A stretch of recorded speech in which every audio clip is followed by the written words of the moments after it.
जय हिंद साथियों। तो राजस्थान के भीतर आने वाली सरकार ने अभी से रंग दिखा रहा है। बाल मुकुंद आचार्य जो कि जयपुर के हवा महल से चुने गए हैं विधायक, कल वो सड़क पर उतर गए और उनका एक ही कहना था कि जितने भी ठेले नॉनवेज बेच रहे थे उस सबको बंद कराया जा रहा था। बहाना इस बात का था कि उनके पास कोई लाइसेंस नहीं है। ये लोग सड़क पे नॉनवेज बेच रहे थे, यानी जो गरीब आदमी अपनी रोजी रोटी कमा रहा है नॉनवेज बेच करके, उसके ऊपर इस तरह की कार्रवाई की जा रही है खुलेआम, और उनके सामने प्रशासन और पुलिस पूरी तरीके से नतमस्तक। ये टूल किट है जो आने वाले समय में, आने वाले 5 सालों में राजस्थान प्रदेश के अंदर दिखने वाली है। आप याद कीजिए, पहली बार ने कर्नाटक के भीतर कैसे मंदिरों के बाहर जो मुसलमानों ने अपनी दुकानें लगाई थी उनकी दुकानों को तक बंद करा दिया गया था, और उसके पहले हिजाब विवाद हुआ था। किस तरीके से तेजस्वी सूर्या और कोरोना संकट के समय में एक कोविड कंट्रोल रूम में घुस जाता है और ये कहता है कि यहाँ पे 17 मुसलमान काम कर रहे हैं, इनको यहां से निकाल दो। ये बात अलग है कि उसे बाद में माफी मांगनी पड़ी थी। फिर कोरोना में मदद नहीं कर रहे थे, उल्टा बवाल पैदा कर रहे थे। लेकिन सबसे बड़ी बात, आपसे हम बात करते हैं हवा महल से चुने गए विधायक, सिर्फ 500 वोटों से मात्र वो चुने गए हैं। बाल मुकुंद आचार्य कल वो पहुंच गए। अब तो सरकार अभी भी नहीं है, मुख्यमंत्री भी तय नहीं हुआ राजस्थान के अंदर, और किस अंदाज में उन्होंने पुलिस को धमका रहे थे। रोड पे बेच सकते हैं क्या खुले में? नहीं, रोड पे नॉन वेज बेच सकते हैं क्या खुले में? हाँ या ना बोलो, लाइव हो आप।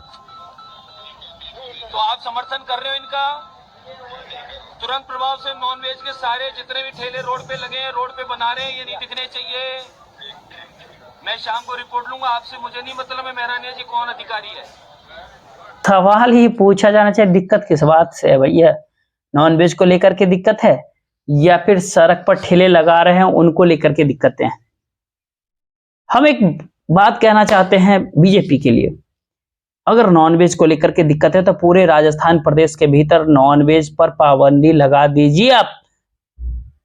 ऐसा अगर है आप में हिम्मत तो कर दीजिए, क्योंकि बाल मुकुंद आचार्य को इस बात से दिक्कत नहीं कि उनके पास लाइसेंस नहीं था, उनको नॉनवेज को लेकर के दिक्कत है। शायद से इन बात को लेकर के भी दिक्कत है, जिन लोगों ने वो ठेले लगाए थे वो एक खास धर्म से जुड़े हुए लोग हैं, यानी अब वो अपनी रोजी रोटी भी ना कमा पाए। और पधारो मारो राजस्थान, पधारो मारो राजस्थान। जी हाँ, यही देखने को मिलेगा। आपको एक और चीज दिखाने वाला जिसमें बाल मुकुंद आचार्य सड़क पे उतर जाते हैं और कानून की धज्जियां उड़ाते हुए वो वहां पर क्या दिखाई देता है।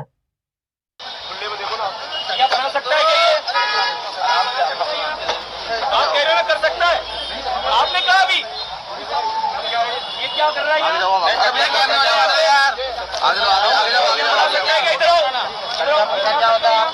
कल यहाँ बनाया था, कल यहाँ था, आज बनाया था यार। कमाल करते हो आप।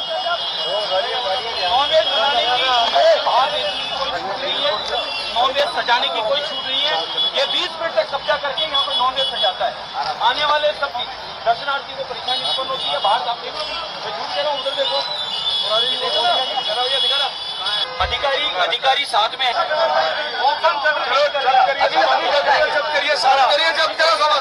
नहीं करेंगे। अभी चल रहा है। अच्छा, लाइसेंस कौन सा होना चाहिए? बात करिए, बताओ मुझे आप। क्या लाइसेंस पूछो आप? आपके पास महंगी बहाने बहुत है बचने के, लेकिन आप दिमाग से निकाल रहे हैं। अरे लाइसेंस का है, लाइसेंस मांगो ना आप। एक बात कहना चाहता हूं कि इन पूरे वीडियो के अंदर कहां संस्कार धर्म का नाम रोशन किया जा रहा है? कौन सा धर्म का नाम रोशन है? ये सज्जन जो बात कर रहे हैं, क्या वाकई कानून के ऊपर विश्वास करते हैं क्या? मुद्दा यहाँ लाइसेंस का नहीं है। असली बात तो ये है कि अगर आपको नॉन वेजिटेरियन से दिक्कतें हैं, अगर आपको इस बात को लेकर के दिक्कत है कि वो ठेले एक धर्म विशेष के लोगों ने लगाए हुए हैं, तो ये आप ड्रामा कर रहे हैं।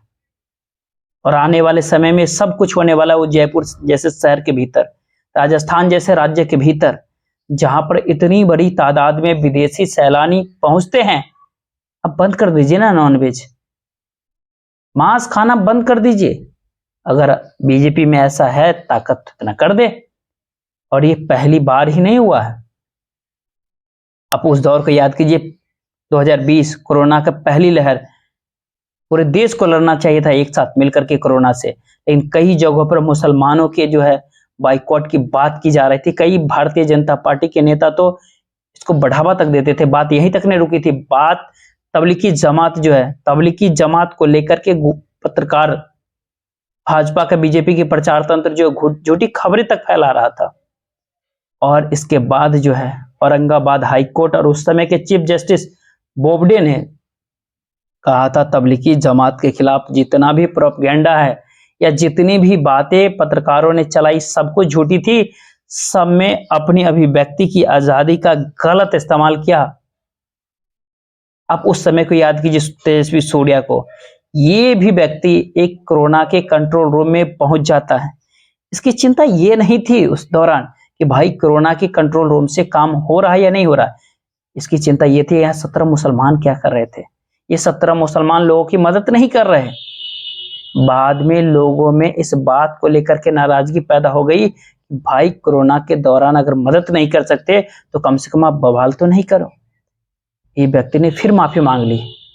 फिर आपको याद है उस समय कि कर्नाटक के चुनाव की गर्मियों से कुछ दिन पहले हिजाब विवाद पैदा कर दिया गया, बेवजह हिजाब विवाद पैदा हुआ था। और फिर जाकर के 2002 के एक कानून का हवाला देते हुए ये कहा जाता है कि भाई मंदिरों के बाहर जितने भी गैर हिंदू लोगों की दुकान है उसको बंद कर दिया जाए।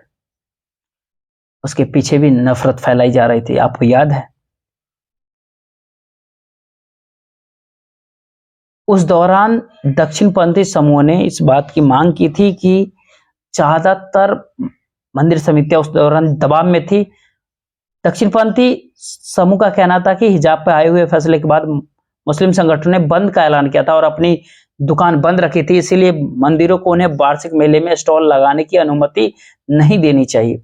आपको बात क्लियर कर दे कि उसपुर तालुक के महालिंगेश्वर मंदिर के भीतर 20 अप्रैल से वार्षिक मेला का आयोजन किया जाना था। इस मेले के भीतर लगने वाले स्टॉल के लिए जमीन की भी नीलामी करनी थी। इस नीलामी के भीतर मुसलमानों के हिस्सा लेने के ऊपर प्रतिबंध लगाया गया था। उसमें केवल हिंदुओं को बोली लगाने की अनुमति दी गई थी। और आपको पता है उस समय में भड़काऊ बयान भी दिया गया था। उसमें कहा था हिंदू जागरूक हो गया, ऐसा बयान लग रहा था। क्या ये सच था? किसी की रोजी रोटी छीन करके किस तरह की जागरूकता फैलाई जाती है, किस तरह का अवेयरनेस। अगर आप जागरूक हो गए हैं तो आप आध्यात्मिक तौर पे जागरूक हो जाइए ना, देश की तरक्की में अपना योगदान लगाइए। नफरत के सैलाब में बहने से या फिर नफरत पैदा करने से या नफरत के दलदल में खुद को दफन करने की जागरूकता तो नहीं किया जा सकता। आप अपने नसों में जहर तक भरते हैं और बाल मुकुंद आचार्य जैसे लोग जो है उसका फायदा उठा लेते हैं। आप उस समय भी याद कीजिए कर्नाटक के अंदर क्या कहा गया था। इस वीडियो में इतना